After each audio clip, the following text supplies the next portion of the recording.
Hello po, online world. Ayan, binababa na po ni tatay yung ating mga napamiling kalakal.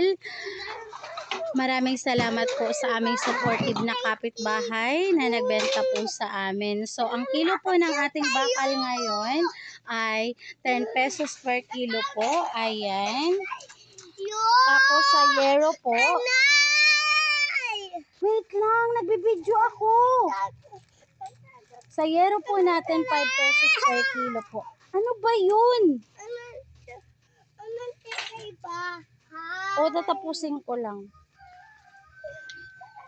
Sa plastic po natin, ang kilo po natin, ayan, 3 pesos per kilo po. Ayan po yung mga plastic, yung mga galon po. Kasama po yung blue na nilagyan po ng mineral water, ganun po. Tapos, ito po mga case po ng, soft drinks, ayan po.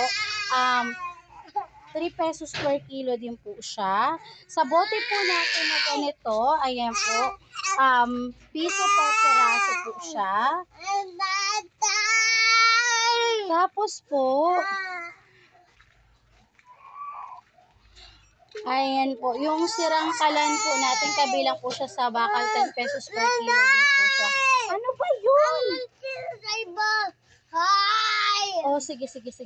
Tapos dito po sa mga papel, ayan, yung puting papel po, ayan, 3 pesos per kilo din po siya. Tapos sa ating pong karton, ayan po, 3 pesos din po siya per kilo. So baka meron po kayo, just message me lang po. At pag nagkasundo po tayo sa presyo, pipick upin din po namin kaagad. That's all for today's video. Thank you for watching. Bye!